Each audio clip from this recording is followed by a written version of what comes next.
И приветствую новой серии. Да, прошлое вышло трехминутным промо школьного комплекса, потому что сегодня вышло DLC «Финансовый район», и мне захотелось сразу же его затестить. Но скажу, что в этой серии не будет полного обзора. Мы построим, конечно, банки, посмотрим что да как, но из-за того, что ставить финансовую площадь можно только одну, поскольку она является уникальным зданием, то ставить ее в этом городе мы не будем. А значит, что нам необходимо закончить с уровнем А и уже скорее переходить к постройке основного мегаполиса, где мы и расположим наш центральный финансовый район. Сегодня мы не будем строить что-то конкретное, то есть, конечно же, мы построим новый небольшой район, но параллельно будем заниматься кучей других проблем. Цель на эту и следующую серию закончить с этим уровнем и приступить уже к постройке мегаполиса. Поэтому давайте приступим. Значит, давайте посмотрим, что вообще нового добавили. Вижу, что поменялся значок полиции, и видим, что тут появилась новая вкладка с банками. Так, тут у нас еще имеется 3 постройки. Маленький банк, большой банк и банк небоскреб. Угу. А слева вверху у нас теперь отображается покрытие коммерческих зданий банками. Еще имеется фондовая биржа, но пока что у нас ее не будет. Значит, нужно понимать, как это работает. Видим радиус, я так понимаю, это зона действия, но вопрос в том, это зона обслуживания, и нужно их ставить так, чтобы вся коммерция была в зоне, или же это просто зона действия бафа, который увеличивает прибыль и что там, уменьшает преступность. Так, сейчас разберемся. Ладно, что еще добавили? Должны были добавить, да, вот видим еще новый финансовый район в районах застройки. Добавили, и мы можем назначить ее на нужную нам область. Окей. Так, ну больше в районах ничего не должны были добавить.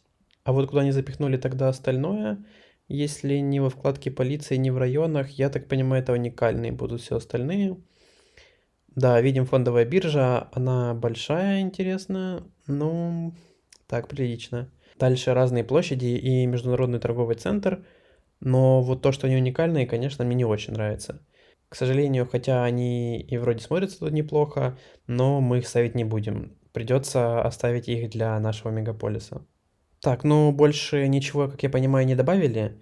Район финансовый мы-то построим, пару зданий, по крайней мере, так как они не будут давать много прибыли, находясь далеко от фондовой биржи, поэтому давайте в таком случае поставим банки и будем смотреть, как это вообще работает. Я думаю, стоит начать с банка небоскреба, посмотрим, достаточно ли его будет, но радиус, конечно, у него внушительный. Наверное, стоит его поставить в нашем центре, тут как раз вокзал, выходишь такой и видишь большой банковский небоскреб, по идее неплохо. Вот так он выглядит, видим, используется фургонов 0 из 20, и еще есть наличных собрано, отлично. Я так понимаю, мы будем сразу понимать, сколько нам приносит коммерция. Оп, первый уже поехал. Давайте подождем еще один и посмотрим, куда они вообще поедут. Ага, ну вот, едут уже в ближайшую коммерцию, а первый уже полно едет обратно. Так, а увеличить количество машин можно вообще? Общий бюджет с полицией. Ладно. Давайте потихоньку тогда обустраивать центр, достроим кольцо внутри из пешеходной зоны и соединим ее с общей трамвайной сетью. А дальше уже будем смотреть, чем мы займемся.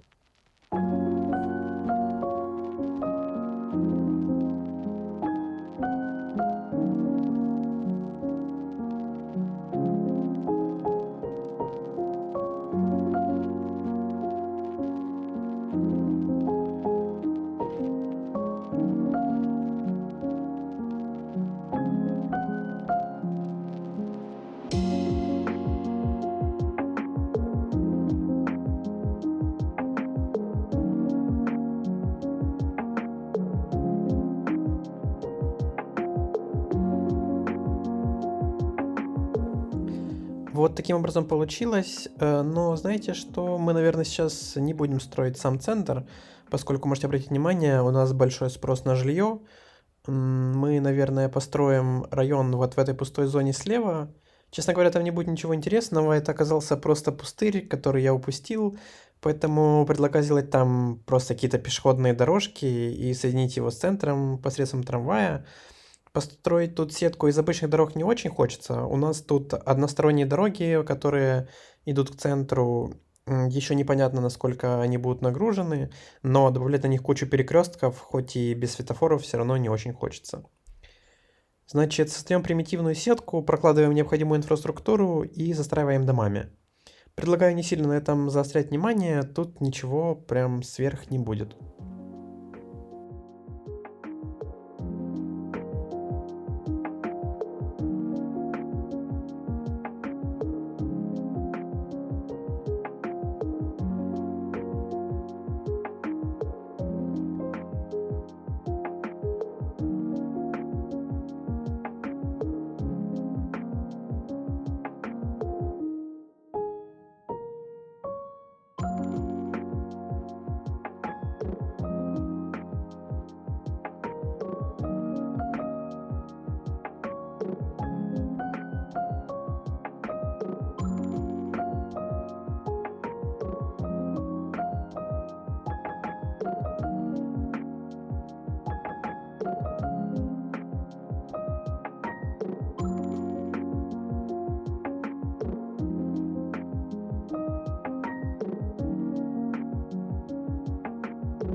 Значит, думал, что тут поставить из парков, и нашел вот такие биокупола. Смотрится, как по мне, тут прикольно. Можно считать, что весь этот район занимается изучением какой-то научной штуки, а это некий научный городок рядом с офисами, где они работают. Ну, короче, вы поняли. Продолжаем строительство.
В этой части захотелось построить рынок. Оставим одну клетку для тропинки и некого заднего двора, а тут в ряд поставим рыночные павильоны.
Добавим еще пару эко-домов. Как я хотел их тут не ставить, но просто не могу я без них. Считаю DLC Green City самым, наверное, крутым. Невозможно без него построить современный центр, а так как эта часть будет самая приближенная к центру, то эко-дома просто обязаны тут быть.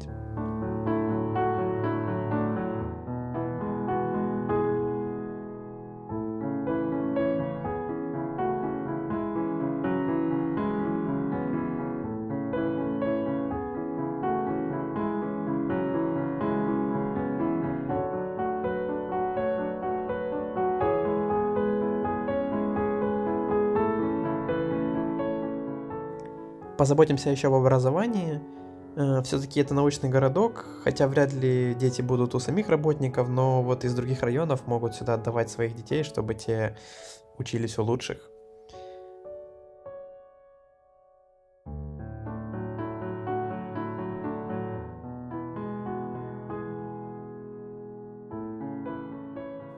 Вот эту прослойку вокруг мы застроим коммерческими зданиями. Я думал делать зеленую зону, но, как кажется, смотрелось бы достаточно пусто, а дома не хотелось ставить по внешней стороне трамвайно-пешеходной дороги. Но что-то вставить все равно придется. Плюс эта дорога идет к центру, почему бы не поставить тут ряд элитных каких-то бутиков.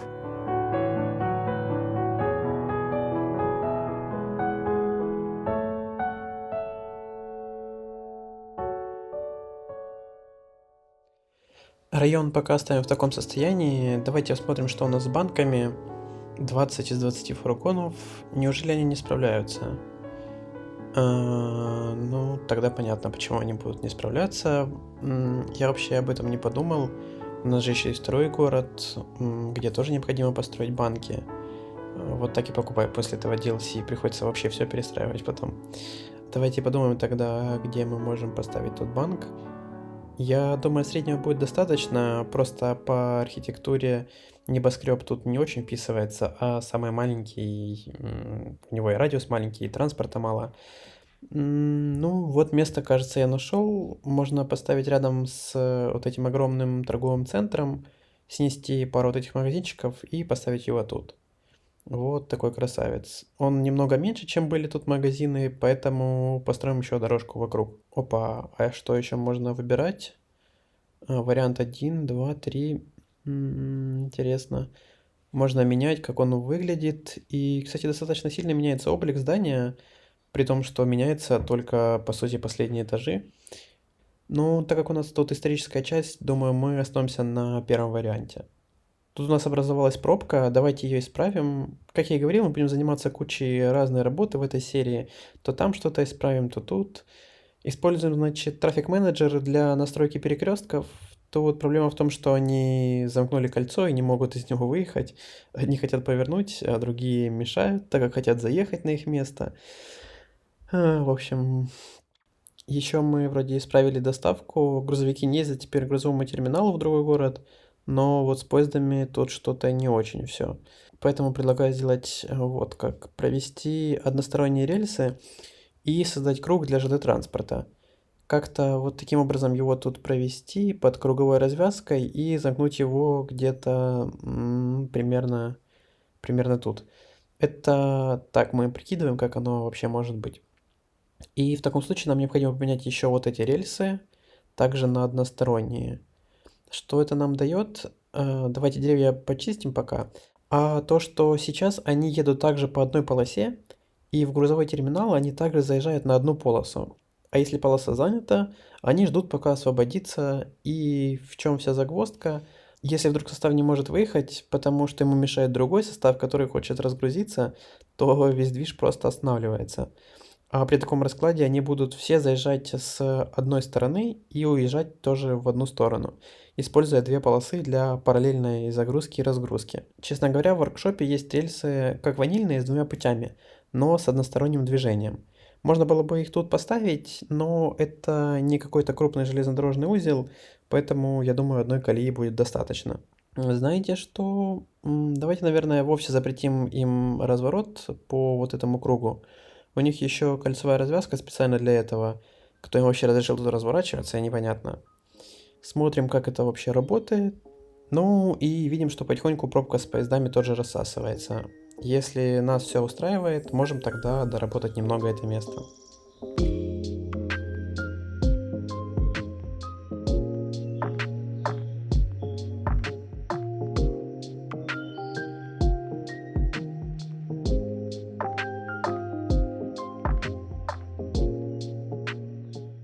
Возвращаемся в наш город и думаем, где бы поставить еще одно банковское отделение.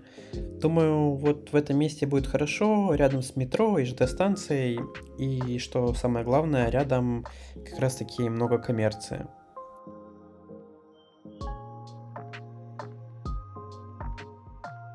Но предлагаю все же вернуться к ЖД-соединению. Мы им практически не занимались все эти серии, просто пользовались тем, что есть по сути, поэтому пора расстраивать железнодорожную сеть. Начнем с того, что подровняем то, что у нас уже имеется, а пока я вожусь с этими рельсами, хочу подвести итоги голосования по поводу названия города. В один момент перевешивал название Брэшер, но по итогу больше голосов ушло за Ледингтаун. Поэтому так и будем его пока называть. Это не название всего проекта, а конкретно того маленького городка, что мы уже построили. Поэтому нам нужно определиться с названием всего проекта. Тут я вас прошу написать свои варианты, потому что у меня фантазия не бесконечная. Вы можете написать их в комментариях под этим видео или под опросом, который я выложил. По секрету скажу, что скоро выйдет новое прохождение, поэтому нам нужно будет их как-то разделять. Помимо погоды на карте, конечно же. Я, если честно, давно хотел начать ванильное прохождение без дополнительных ассетов из мастерской и без модов, только официальный DLC, только я вот не знаю, на зимней карте это делать или на одной из новых. Да, я купил новый пак вместе с радио и картами, поэтому пишите, какую карту хотите видеть дальше, или, может быть, сделать обзор на все вместе. Значит, тем временем я уже подключил новую железнодорожную ветку. Она, получается, соединит край карты, откуда у нас не имелось заезда. И я думаю, что возможно, поэтому фуры и ехали с другого города. Игра могла запускать поезд в этот город, но за неимением пути он ехал в Ледингтаун, а оттуда уже грузовиками доставлять сюда. Это моя теория, проверять которую мы, конечно же, не будем. Значит, дальше у нас снова образовалась пробка вот здесь на въезде. Давайте настроим движение в этой части, потому что проблема тут как раз таки в пропускной способности перекрестков, а не торгового терминала. Надеюсь, что мы не будем сюда больше возвращаться, но, кстати говоря, это значит, что план работает и что фуры заезжают именно через шоссе, а не через весь город. Это то, что нам и нужно было.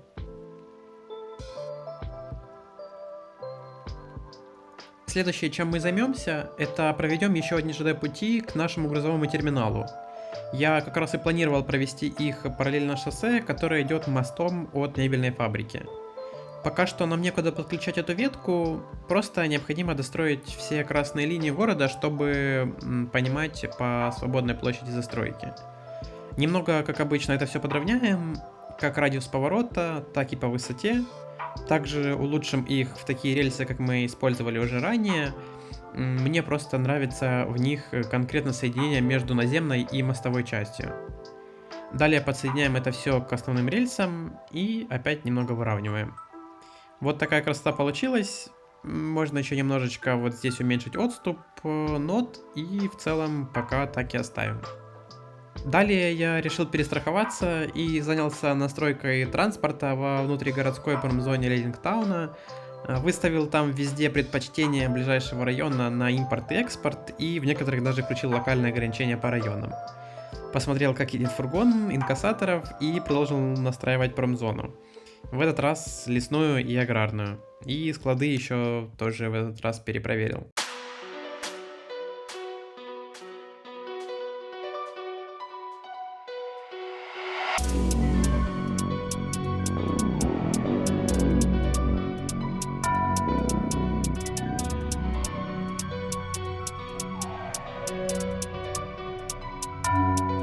Еще по-быстрому добавим банк в этом районе.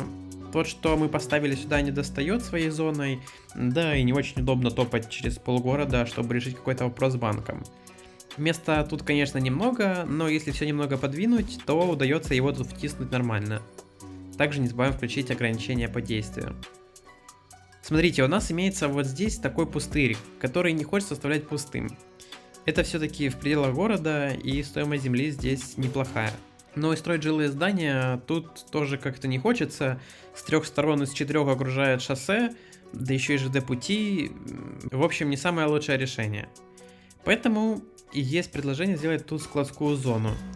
Она тут будет просто идеально вписываться, иметь доступ к шоссе до центра, которое идет, и к основной центральной дороге, которая идет до всех районов, и, конечно же, к межгородскому шоссе. Поэтому нам необходимо сюда провести ЖД-пути, поставить тут еще один торговый терминал и далее уже складские помещения. Значит, строим вот таким образом пути. Вначале поднимаем их над рельсами, после запускаем под шоссе, создаем радиус и ставим грузовой терминал. Вот примерно таким образом. Подведем сами рельсы и на этом закончим. Да, эта серия подошла к концу. В следующей мы продолжим заниматься ЖД-путями, оформим реально крутую складскую зону, и я еще расскажу о фишках использования одного из модов. Будет достаточно полезно. Напишите, пожалуйста, ваше мнение по поводу видео и поставьте лайк или дизлайк. Таким образом я смогу понять, как вам выпуск. Ждите новые анонсы, дальше больше. И не прощай.